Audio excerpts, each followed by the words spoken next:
Hey, everybody, welcome to the Entrepreneur Motivation Podcast. I'm your host, Chris Bello, and this episode is about recharging. And what I mean by recharging is that you need to make sure to unplug from time to time and recharge your batteries. So just like a phone needs to be charged at night or throughout the day, and if your phone's old and your battery's old, sometimes you got to recharge multiple times a day. If you got that young, fresh battery in your phone, you only need to recharge, once a night or once a day, that kind of thing. But also, it could be bad if you recharge your phone for too long. If you leave your phone plugged into the wall too long, my understanding, and I'm not a battery expert by any means, but my understanding is that that's actually bad for your batteries because when you are recharging for too long, it's overcharging the battery more than it needs to be optimized.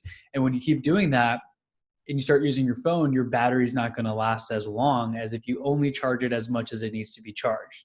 So similarly, in our lives, sometimes we need to take breaks from time to time. We need to unplug from society and from work a little bit to recharge. And I just got back in town from a trip to Colorado. My girlfriend and I spent 8 days there. If you listened to the last episode, that was a video that I made from one of our Airbnbs in Denver. It was amazing to just unplug, to recharge, to get away. Literally, there were times when we were hiking in the mountains and I couldn't even check my phone if I wanted to because I had no signal, no Wi-Fi, nothing. And it was great because it forced me to take breaks. And there was one period of time where we spent about 4 or 5 hours hiking. I think this one was in the Rocky Mountain National Park. We spent about 4 or 5 hours hiking and we did a total hike of maybe 11 miles, I think, about 5.5 miles each way.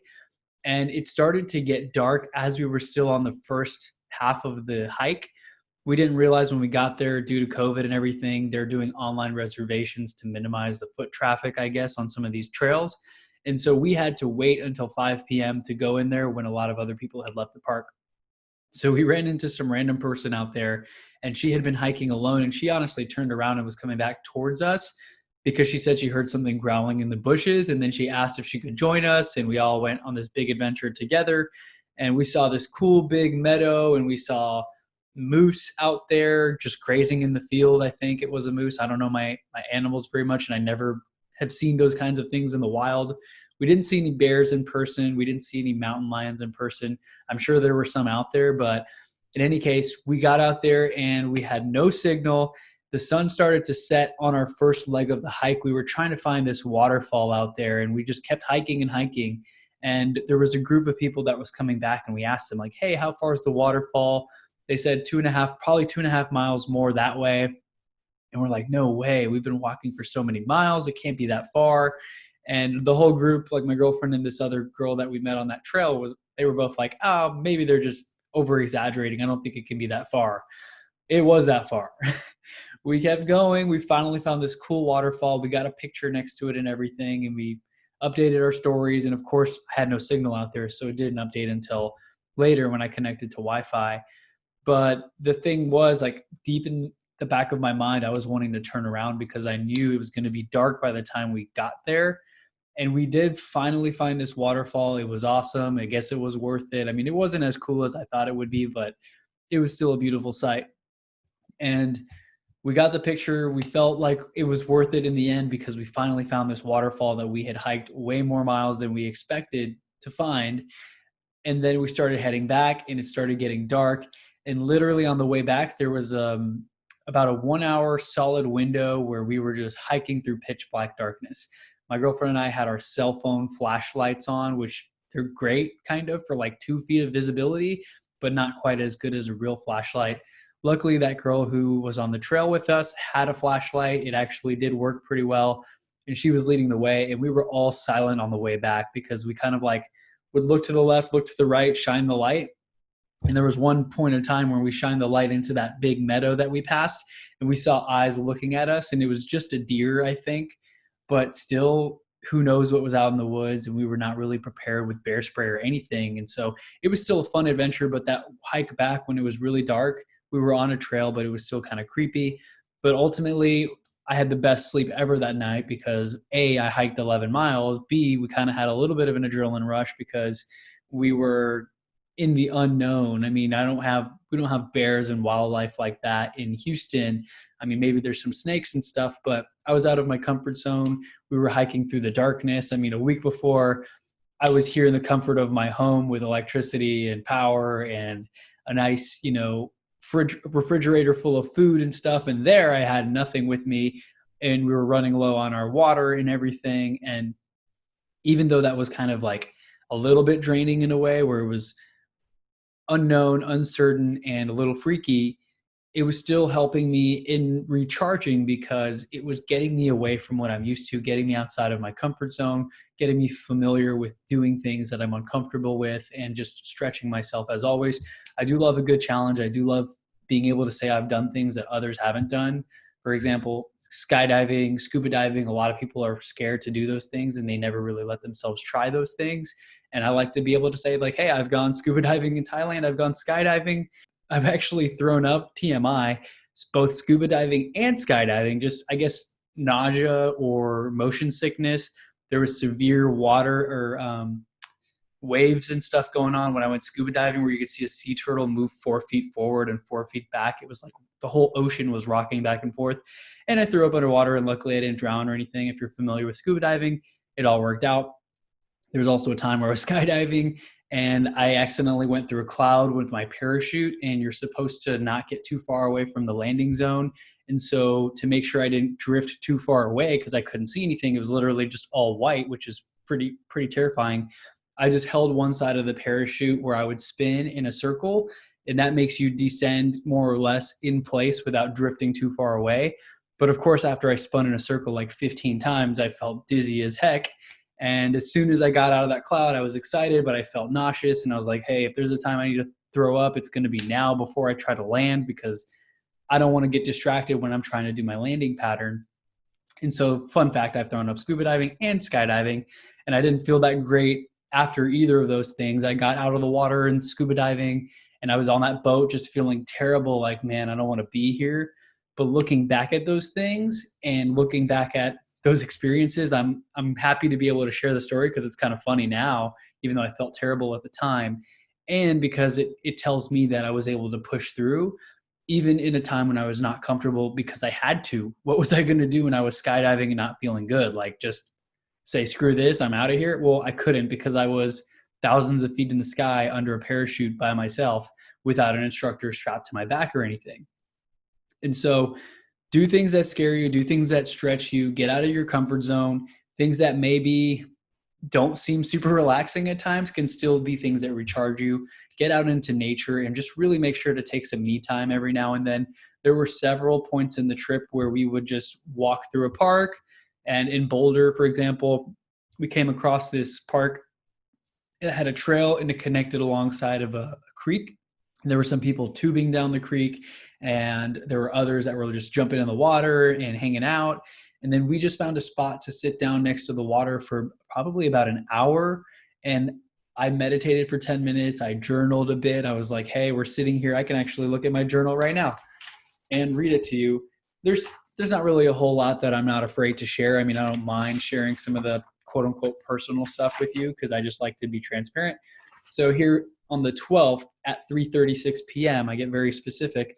I wrote down, we are at a beautiful creek right now, just relaxing and listening to the water. We're very serious about being able to live here in Colorado, specifically in Boulder or Denver. The weather's on point, nature is beautiful, and there's just so many activities: hiking, biking, kayaking, skiing, etc.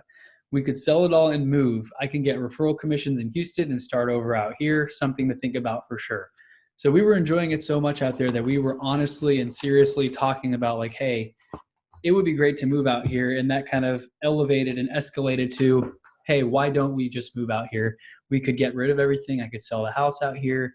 I could get licensed in Colorado, start my real estate ventures there, and she could find an accounting job there. And so things went from maybe to let's do it pretty fast. But of course, we don't have anything set in stone or anything. I do want to list my house for sale and just see how, if I'm able to get what I'm looking to get out of it, and just have no commitments financially, really, where we can just move and make a decision on what we want to do next. The way the world's connected right now, I mean, I feel like I'd be able to do things like that. A lot of people, for some reason, feel like oh, I wish I could do this. I wish I could move. It'd be great. I hate it here. Well, guess what? What's stopping you? You can just do whatever it is that you want to do. You have to make a plan, which I actually kind of started to do on my board over here. I've got some real estate goals. I'm really trying to get 2 deals a month. If I sell a $415,000 house twice a month, I'm making $25K a month in commission. Like, that seems pretty reasonable amount of work for the amount of money that I'd like to earn. In terms of Colorado, I mean, I put out there, maybe look up some real estate positions in Colorado. I saw places like Bigger Pockets are hiring out there that might be able to ease my transition as I grow my real estate business there. If we were to move, it would be nice to get some sort of transition income while staying in real estate. So I don't know, because it took me a little bit of time to build up my real estate here, where now I'm getting referrals, and a lot of the deals that I've closed haven't been through people that I knew from high school. It's been people that I've met from living here and just networking and referrals. And so I know I can do the same thing in Colorado. I've said before not to have a plan B because it distracts from the plan A. And so while I want to go all in, I also want to make sure, hey, I'm doing things that make sense and I'm aligning myself with the right people. So part of that is trying to think of the strategy of like, who do I need to know there, and how do I get plugged into that real estate network of agents, investors, top producers, to make sure that it's a very smooth transition and that I'm aligning myself with the right people as fast as possible during this pandemic and everything, because there's a lot of events not happening. A lot of things are virtual. So I want to make sure that I'm doing things in a smart way where I'm not going to just be in a silo and be missing out on opportunities because I just make any rash, quick decisions. So recharging and stepping away has helped me to prioritize and evaluate, like, where are my priorities? What do I want to focus on most? And I encourage you to do the same. Just get away, go camping one weekend, maybe just go on a long hike without service, where you physically, like, you literally can't check your emails, you can't get phone calls, people go straight to voicemail, because it's hard at times to unplug. And I've had those issues where I'm always constantly checking the phone and just getting work done and just always in that grind mode. And when I was forced to disconnect, I was feeling like recharged, because it put me at ease to know that there's nothing waiting for me in my phone. There's no action items just yet. There may be in my emails, but because I had no signal, I couldn't get to them. And that physical barrier is what helped me to really just let go and just understand, like, wow, let me just soak in these views in the mountains and realize that while I am here in the mountains, there are very few things that matter. And look how small we really are. I'm going to pull up my Instagram. If you're looking on YouTube, you can check this out. I'm going to look at some of the photos that I posted. And if you're not following me, go to chrisbello09 and follow me on Instagram. So sharing my screen now. Here was one really cool photo. And I had put the caption, like, August has been good to me. I've had my best real estate month so far. My birthday's next week, which it's actually this week. And this trip has been perfect. And just look at that view behind me. It's like mountains as far as you can see. There's no one down there. It's just open fields and mountains. We went kayaking. We saw this place called Garden of the Gods, which was super cool. And those things that make you feel so small make you realize, like, hey, all these problems that we think are problems, they're not really problems. Things are going to be okay. The world's still going to keep turning, hopefully, knock on wood. I say hopefully because, you never know. The dinosaurs thought they were still going to be here, and look how that ended up. But all things considered, the way things have been going, I think that we'll still be here for quite a while, I hope. And if not, people like Elon Musk will help us to find other planets to move to. And it sounds crazy, but I guess at some point it's going to become a reality in our lifetime, or perhaps in future lifetimes of generations that are not here yet. But yeah, I don't know where I'm going with this. I'm just kind of jibber jabbering. This is my first podcast while I'm back in town. I've been thinking about a lot of stuff. I've been really getting clear. I'm started to read this book, for anyone who has read it in the audience, called The Untethered Soul. And shout out to my mom. She bought this for me. She was watching a Tony Robbins interview, I believe, with the author, I'm assuming, of this book. And so she bought copies for the whole family, and I'm already 36 pages in. And it's just really interesting to hear about how we've got that internal voice, the chatter, that's always talking. It never stops. It's like constantly nagging at us and making us doubt things and have fear and all of those things. We have that inner voice, right? the thing that was interesting about this was saying like, hey, picture that inner voice was a person sitting next to you on the couch talking about all these things, why things won't work, why something's not going to work, why that person you're dating isn't the right one, like all those questions that you're always fighting your inner voice with. And it says that if you were to take that inner voice and imagine it was a person who was a friend sitting on your couch, like you wouldn't be friends with that person usually. You'd kick them out because they're crazy and they're saying all kinds of random chatter that you don't want to hear and that's negative. And so the funny thing is, well, not so funny. The scary thing is that we have that internal chatter in our minds that's constantly making us play small, making us be afraid of stepping into the unknown. And we've got these computer programs based on our learned experiences, but we need to understand that we can silence that voice, we can really just disconnect from it, and we can create that future for ourselves that we want, but we have to learn how to control that inside voice. I know I'm only 36 pages in, but that's kind of the vibe that I'm getting and the story that I'm getting from that so far. So making sure to focus on the right stuff, quiet the chatter, and get very crystal clear on what it is that you want out of your life. And so recharging, prioritizing, things that I've been harping on over and over again lately, because I'm in this weird space where I'm like, I know I want to change things. I want my life to be awesome. I want to be living my dreams every single day. And whether that means I need to move or reprioritize my focus on my business or focus more on my podcast listeners, how I can help you and serve you and create online courses and masterminds and all these things that I've been like, hey, it'd be great to do that, but I haven't done that yet. Those are all things that I'm searching for clarity on, and I'm constantly journaling. I write the same thing down probably 5 or 6 times, just trying to make sure I really get it down. So here was another day where we had been hiking on Pikes Peak, and this is my journal. We started driving down Pikes Peak and pulled off to do more hiking. I'm trying to brainstorm and think of things that I want or want to do. There's a ton I want to accomplish, but sometimes the goals feel so far. But then I kind of motivated myself here with a quote that I've heard before. And I quote, if you can see it in your mind, you can hold it in your hand. And I'm asking myself here in the journal entry, how do I think bigger? How do I 10x my thinking as well as my actions? And then I started writing some numbers down. I said, hey, the ideal amount of hours that I'd like to work a week in real estate, 20 hours a week. My ideal annual income from real estate right now, with where I'm at right now, I think $300,000 a year would be awesome. Again, you may think that sounds amazing. You may think that sounds tiny. I have bigger goals than that, but I feel like this is a realistic number that I can get to within a year or two at the current rate that I'm at. So that's just where I'm at. And then the numbers boil down to about $300 an hour of income, assuming I work 1,000 hours a year.